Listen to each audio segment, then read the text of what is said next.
धुळे आणि जळगाव दौऱ्यावर आहेत। दौऱ्यादरम्यान धोकादायक हालचाली होण्याची शक्यता आहे, अशी माहिती मिळाल्यानंतर अजित पवारांच्या सुरक्षेमध्ये वाढ करण्यात आली आहे। राष्ट्रवादी अजित पवार गटाची जनसन्मान यात्रा आज धुळे शहरामध्ये दाखल झाली आहे। धुळ्यामध्ये अजित पवारांच्या उपस्थितीमध्ये भरगच्च कार्यक्रम होणार आहे। धुळ्यात कामगारांच्या मेळाव्यासह माझी लाडकी बहीण या योजनेच्या प्रचारासाठी सभेचंही आयोजन करण्यात आलं आहे। राष्ट्रवादी अजित पवार गटाची जनसन्मान यात्रा धुळे जिल्ह्यामध्ये दाखल झाली आहे। कुसुंबा गावामध्ये जनसन्मान यात्रा दाखल झाल्यानंतर सुनील तटकरेंसह रुपाली चाकणकर यांचं जंगी स्वागत करण्यात आलं। यावेळेस मोठ्या संख्येनं महिला जनसन्मान यात्रेच्या सभेला उपस्थित होत्या। येणाऱ्या विधानसभा निवडणुकीच्या पार्श्वभूमीवर महायुतीत एकत्रपणे 288 जागा पूर्ण ताकदीनं लढवणार असल्याचं खासदार सुनील तटकरे यांनी स्पष्ट केलंय। जागा वाटपासंदर्भात तिन्ही पक्षामध्ये एकत्रितपणे निर्णय होणार असून आम्ही पूर्ण ताकदीनिशी त्या जागा लढवू, असं तटकरे म्हणाले आहेत। सगळाच मराठा समाज वाईट नाही, पण जो ओबीसी समाजावर उठेल त्याला अजिबात सोडायचं नाही, असं आवाहन मंत्री छगन भुजबळ यांनी केलंय। ओबीसी मधून मराठा समाजाला आरक्षण मिळणार नाही, सगळ्याच पक्षांनी आता आपली भूमिका स्पष्ट करावी, असं देखील मंत्री छगन भुजबळ यांनी म्हटलेलं आहे। ओबीसी मेळाव्याला काँग्रेस नेते येऊ नयेत म्हणून आमदार विश्वजित कदम आणि विशाल पाटलांनी आडकाठी करत ओबीसी नेत्यांचा पाणउतारा केला, असा आरोप सांगलीतील ओबीसी मेळाव्यामध्ये करण्यात आला। आरोपानंतर मंत्री छगन भुजबळ यांनी खासदार विशाल पाटलांना चांगलेच खडे बोल सुनावले आहेत। जरांगे पाटील रोजच सरकारला धमक्या देतात, त्यामुळे त्यांच्यावर काही बोलण्यास रस नाही, असं वक्तव्य मंत्री गिरीश पाटील यांनी केलंय। मात्र निवडणूक आल्यावर पाहू काय करायचं ते, असं सुद्धा यावेळेस त्यांनी स्पष्ट केलंय। बार्शीचे अपक्ष आमदार राजेंद्र राऊत यांनी रोहित पवारांवरती जोरदार हल्लाबोल केलाय। फक्त बारामतीचा विकास होणं म्हणजे राज्याचा विकास नाही, बारामतीचा विकास केला आणि इतर तालुके दुष्काळी का ठेवले, असा प्रश्न रोहित पवारांनी उपस्थित केलाय। तर खोचक टोला सुद्धा लगावलेला आहे।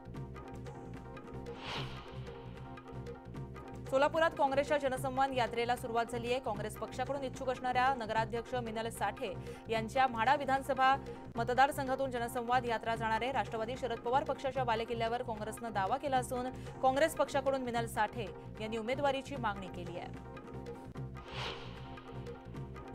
मुख्यमंत्री एकनाथ शिंदे उद्या जळगाव दौऱ्यावर जाणार आहेत। जळगावातील सागर पार्क इथं लाडकी बहीण योजनेच्या कार्यक्रमाचं आयोजन केलंय। मुख्यमंत्री या कार्यक्रमाला हजेरी लावणार आहेत।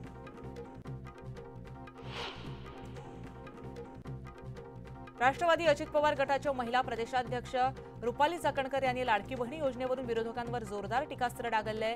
विरोधक हे महिला सबलीकरणाच्या विरोधात असून महिलांनी घर गाड्यातच अडकून राहावं अशी विरोधकांची भूमिका असल्याचा आरोप रुपाली चाकणकर यांनी केलाय। विद्यार्थ्यांचा मानसिक ताण कमी करण्यासाठी राज्यातील शासकीय वैद्यकीय महाविद्यालयामध्ये छात्रमानस कक्ष उभारण्यात येणार आहे। राज्य शासनानं यासाठी मंजुरी दिली असून मानसोपचार समुपदेशकांची नियुक्ती केली जाणार आहे। कोरोना विषाणूवर मात करण्यासाठी कोविशिल्ड तयार करणाऱ्या सिरम इन्स्टिट्यूट ऑफ इंडियाच्या संचालकाविरोधात नागपूरच्या दिवाणी कोर्टामध्ये याचिका दाखल करण्यात आली आहे। लसीबाबत खोटं शपथपत्र दिल्याचा आरोप करण्यात आला आहे, त्यामुळे अदर पुनावालांच्या अडचणी वाढण्याची शक्यता आहे। नागपुरात ड्रग्ज निर्मिती करणाऱ्या कारखान्यावरती कारवाई करण्यात आली आहे। पाचपावली या परिसरामध्ये कारखान्यातून तब्बल 78 कोटींचे एमडी ड्रग्ज जप्त करण्यात आले आहे। या कारवाईमध्ये 4 पोलिसांनी अटक केली आहे। राज्यातल्या सर्व अंगणवाडी सेविका आणि कर्मचाऱ्यांनी आंदोलन पुकारलंय। प्रलंबित मागण्यांसाठी अंगणवाडी सेविकांकडून आजपासून आझाद मैदानात धरणं आंदोलन करण्यात येणार आहे।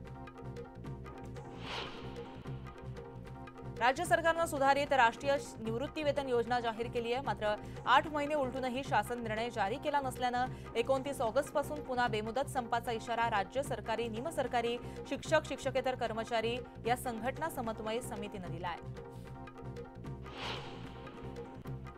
ओडिशातल्या पुरी इथं समुद्र किनाऱ्यावरती पंतप्रधान मोदींचं वाळूशिल्प साकारण्यात आलं। वाळूशिल्पकार सुदर्शन पटनायक यांच्याकडून हर घर तिरंगा मोहिमेवर आधारित ही कलाकृती साकारण्यात आली आहे। जामनेर तालुक्यातील तोंडापूर अजिंठा घाट निसर्गरम्य वातावरणानं फुलला आहे। पावसामुळे जिथं पाहावं तिथं हिरवाईनं नटलेली दृश्य समोर येत आहेत। हे निसर्गरम्य दृश्य पाहण्यासाठी पर्यटकांची मोठी गर्दी पाहायला मिळते आहे। श्रावण महिन्याच्या निमित्तानं सांगलीच्या कृष्णा नदीच्या डोहातमध्ये होड्यांच्या शर्यतीचा थरार रंगला। या 13 होडी संघटना सहभागी झाल्या होत्या। अटीतटीच्या या सामन्यामध्ये कवठेपिरांच्या सप्तर्षी बोट क्लबनं बाजी मारत पहिला क्रमांक पटकावलाय। बदलापूर रेल्वे स्थानकावरील नव्या होम प्लॅटफॉर्मवरील फरशा उखडल्यात। फरशांना भेगा पडल्यामुळे आता प्लॅटफॉर्मवर कामाच्या दर्जाच्या बाबत प्रश्नचिन्ह उभी केली जात आहेत। यामुळे अपघात होण्याची भीती वर्तवली जाते। नवी मुंबईला मोरबे धरणातून पाणी पुरवठा करणारी वाहिनी बेलापूर सीबीडी इथं फुटल्यानं शनिवारपासून शहरामध्ये पाणी पुरवठा झाला नाहीये। त्यामुळे दुरुस्ती कधीपर्यंत होईल आणि पाणी पुरवठा कधी सुरळीत होईल याची सूचना अजूनही देण्यात आलेली नाहीये। शैक्षणिक वर्ष सुरू होऊन महिना उलटल्यानंतरही नवी मुंबई महानगरपालिका प्रशासन जागं झालं असून आजपासून शासन नियमाची अंमलबजावणी होणार आहे। त्यानुसार आता महापालिका शाळांच्या वेळा बदलल्या जाणार आहेत। स्वातंत्र्य दिनाच्या निमित्तानं घरोघरी तिरंगा ही मोहीम राबवण्यात येणार आहे। या मोहिमेच्या निमित्तानं घरोघरी मोफत तिरंगा वाटप केलं जाणार आहे। या कामासाठी मुंबई महानगरपालिका तब्बल 3.5 कोटी रुपयांहून अधिक निधी खर्च करणार आहे।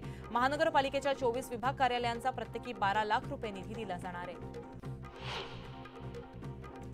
कोन पनवेल येथील MMRDAच्या गृहप्रकल्पातील घरांच्या सोडतीतील विजेत्यांना अखेर राज्य सरकारनं मोठा दिलासा दिलाय। म्हाडाच्या मुंबई मंडळाकडून आकारलं जाणारं काही विजेत्यांचं सेवा शुल्क अखेर राज्य सरकारनं माफ केलंय। त्याबाबतचं पत्र नुकतंच राज्य सरकारकडून प्रसिद्ध करण्यात आलंय। पालघर जिल्ह्यातील वाढवण इथं देशातील सर्वात मोठं बंदर उभारण्यात येणार आहे।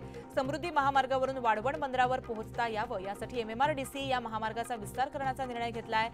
इगतपुरी चारोटी असा 90 किलोमीटरचा महामार्ग MMRDC बांधणार आहे। हिमाचल प्रदेशमध्ये पूरपरिस्थिती निर्माण झाली आहे। मुसळधार पावसामुळे हिमाचलमधील अनेक भागामध्ये पूर आलाय। दरम्यान पुरात अडकलेल्या नागरिकांची JCBच्या मशीनद्वारे सुटका केली गेली।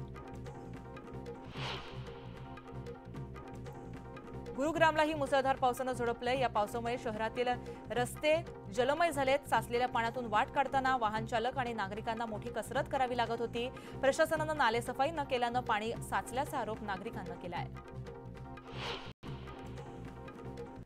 बिहारच्या दरभंगा जिल्ह्यालाही पुराचा फटका बसलाय। गंगा नदीनं धोक्याची पातळी ओलांडल्यामुळे अनेक भाग पाण्याखाली गेलाय। स्मशानभूमी देखील पाण्याखाली गेल्यानं नागरिकांचे अतोनात हाल होत आहेत। राजस्थानात मुसळधार पावसामुळे पूरपरिस्थिती निर्माण झाली आहे। पावसामुळे उद्भवलेल्या विविध घटनांमुळे 14 जणांना त्यांचा जीव गमवावा लागलाय। पुढील 24 तासांमध्ये विदर्भात विजांच्या कडकडाटासह पावसाची शक्यता हवामान विभागानं वर्तवली आहे। या भागामध्ये पावसाचा येलो अलर्ट जारी करण्यात आलाय। तर उत्तर कोकणातील जिल्ह्यांमध्ये काही ठिकाणी तुरळक मुसळधार पावसाची शक्यता वर्तवली गेली आहे। राज्यातील धरणामध्ये रविवार अखेर 965 TMC पाणीसाठा झालेला आहे। राज्यातील प्रमुख मोठ्या मध्यम आणि लहान धरणांची एकूण पाणी साठवण क्षमता ही 1430 TMC इतकी असून धरणामध्ये 67.50% पाणीसाठा आहे। पुणे विभागातील धरणांची पाणी साठवण क्षमता ही 537.28 TMC असून धरणात 83% म्हणजेच 446.4 TMC पाणीसाठा झालाय। पाणीसाठ्याबाबत पुणे विभाग राज्यात आघाडीवर आहे।